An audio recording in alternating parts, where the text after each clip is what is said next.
Pessoal, a bomba do dia é que o Brigadeiro Batista Júnior, ele entregou todas as letras possíveis. O Bolsonaro entregou o Heleno também. Aí volta aquilo que eu falei em outro vídeo que eu publiquei hoje, que na minha opinião, porque é evidente que eu não posso comprovar um troço desse, não tem como, mas na minha opinião, o Freire Gomes foi ameaçado pelo Bolsonaro. Porque, veja, o Freire Gomes tinha dito lá atrás na Polícia Federal, feito um depoimento grande, completo, mostrando o que o Bolsonaro estava fazendo. Tudo que o Freire Gomes falou outro dia, o Brigadeiro confirmou hoje. Só que, na segunda-feira dessa semana, portanto há 2 dias atrás, o Freire Gomes estava começando a negar tudo. Você aí, você tem alguma dúvida? Por que você acha que um cara desses ia começar a negar tudo que ele falou, colocar em risco a própria segurança, no sentido de que, pô, se ele negou é porque ele estava mentindo, e ele não pode, ele é testemunha, mentir perante a justiça também é crime. Alguém tem realmente alguma dúvida que ele foi ameaçado? E aí pergunto, quem você acha que ameaçou? Quem você acha que ameaçou?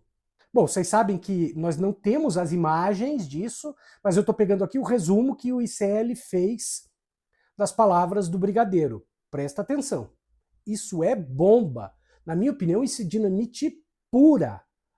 Eu acho que se investigar com detalhes, vão chegar à brilhante conclusão que o Bolsonaro estava ameaçando o cara. E não é necessário lembrar.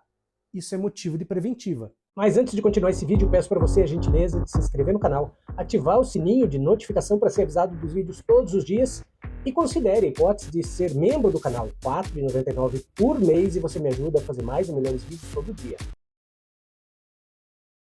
Pergunta o Alexandre de Moraes. Depois do primeiro turno, você foi ao Palácio do Alvorada quantas vezes? Olha aqui. Terminou o primeiro turno, o Lula ganha a eleição no primeiro turno. A eleição vai para o segundo turno. Ganha, né? Ali no primeiro turno, mas ainda temos um segundo turno. Ganha com folga. O desespero do Bolsonaro aumenta porque começa a ver que vai perder a eleição. O Alexandre de Moraes pergunta, depois do primeiro turno, quantas vezes o senhor foi ao Palácio do Alvorada? Responde o Batista Júnior, eu tentei reconstruir isso com a ajuda do meu gabinete. Quantas vezes ele foi para o Palácio do Alvorada depois do primeiro turno?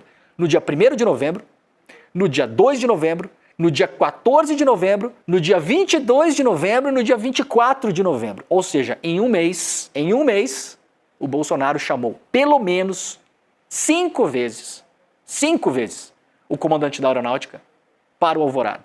Colocamos para o Bolsonaro que não havia fraude.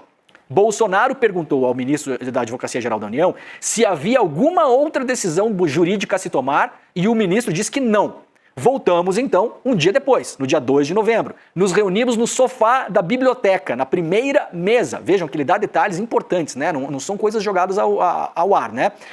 O ministro da Defesa, os 3 comandantes. O presidente estava frustrado com o resultado da eleição e parecia deprimido por conta da erisipela, a doença que ele acabou contraindo na época, né?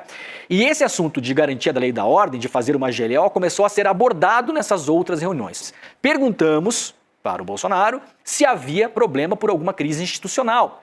Então precisava chamar outros, que não só os militares. Sugeri chamar o Anderson Torres e o presidente da Câmara e o presidente do Senado, pois todos fazem parte do Conselho de Segurança. Desconheço se isso foi feito. Ou seja, segundo o depoimento do Batista Júnior, ele fala o seguinte, olha, se o senhor vai querer fazer uma GLO, eventualmente até um estado de sítio, um estado de defesa, sabe-se lá o quê, se há um problema de convulsão social no Brasil, se a gente precisa tomar uma medida, tem que chamar o Conselho de Defesa.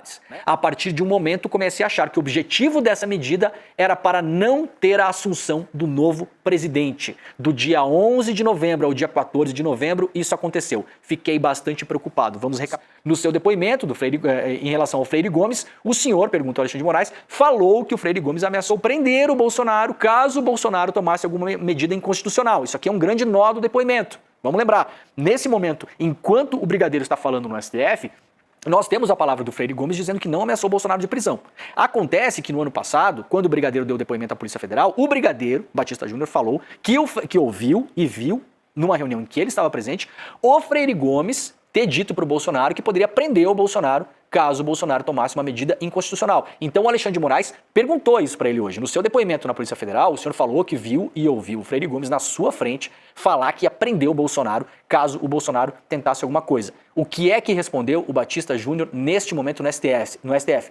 Confirmo, sim, senhor. Acompanhei o general Freire Gomes. Sempre muito polido, muito educado. Não falou essa frase com agressividade, mas é isso que ele falou, com muita tranquilidade. Se quiser fazer isso, vou ter que acabar lhe prendendo. Então nós temos aí duas versões na praça. Freire Gomes, que na segunda-feira disse que não disse.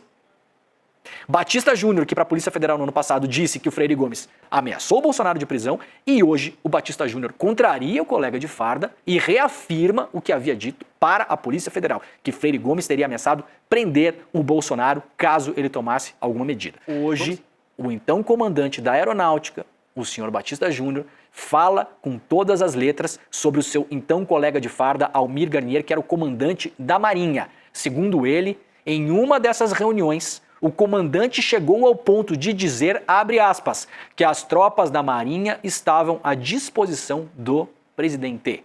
E aí o Batista Júnior fala o seguinte: a Força Aérea e o Comando da Aeronáutica não vão bancar qualquer ruptura. Segundo ele, o Heleno estranhou a firmeza, entrou no avião, mudou e saiu calado. Aquela reunião do dia 14 de novembro não tinha me deixado confortável, diz o Batista Júnior. Palavras do presidente na Alvorada, de que as forças iriam para onde o povo andasse, não me deixaram confortáveis. Sabe o que você não consegue fazer com R$6? Você não consegue comprar uma Coca-Cola numa lanchonete. Você não consegue uma passagem de ônibus na maioria das cidades do país. Você não consegue tomar um cafezinho e comer um docinho depois do almoço. Mas sabe o que você consegue fazer com R$6? Você consegue baixar o e-book que eu fiz, que te ajuda a sair das dívidas. Sim, é uma coisa objetiva, rápida, prática, linguajar claro, e custa R$6. E por que eu fiz R$6? Para pagar os custos de hospedagem, é só isso. Você vai aprender de uma maneira muito didática aquilo que o banco não quer que você saiba. Perceba, não é uma pós-graduação. É uma apostila didática com coisas simples, mas que a maioria das pessoas não sabe. E que eu aprendi ao longo de 20 anos na área do direito, ensinando e ajudando empresas e empresários a sair das dívidas. Entra na descrição desse vídeo, clica no link, baixa o PDF que custa R$6. Você pode distribuir para quem você quiser, quantas vezes você quiser. A minha intenção é te ajudar.